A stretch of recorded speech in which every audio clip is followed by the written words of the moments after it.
Hello everyone, welcome to Workstatus.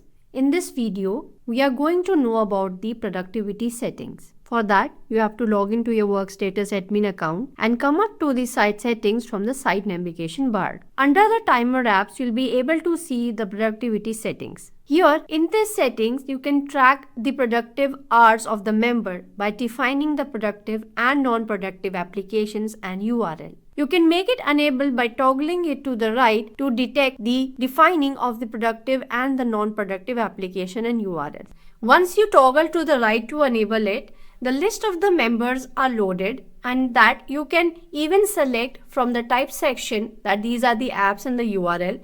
You can select from the drop down of the productive status where you can mark the results, the app and the URL as productive, non-productive, or you can mark them as neutral as well.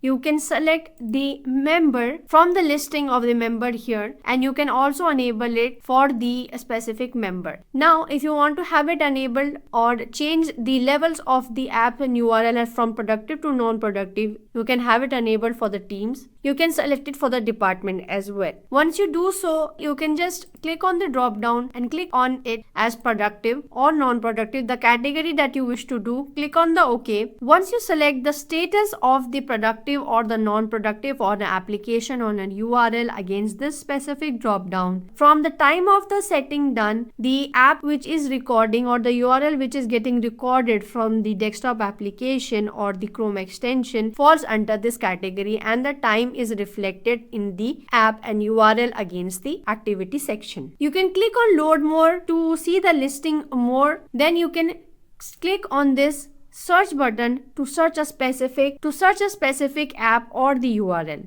You can click on manage business categories. Here you can click on the category and you can define it against this specific app and URL. Now the impact of this settings is going to come up under the app activity, apps and URL. I'll show you how. Under the activity, you come up in the app section. Here you can see the app has been recorded and the how much this time spent was recorded. Then it was mentioned that what was the category of the app type here. You can also select from the drop down to make it productive or non-productive, and the impact of this is going to see in the timesheet timeline view. So this was about the settings of doing the settings of the productive or non-productive for the specific app and URL.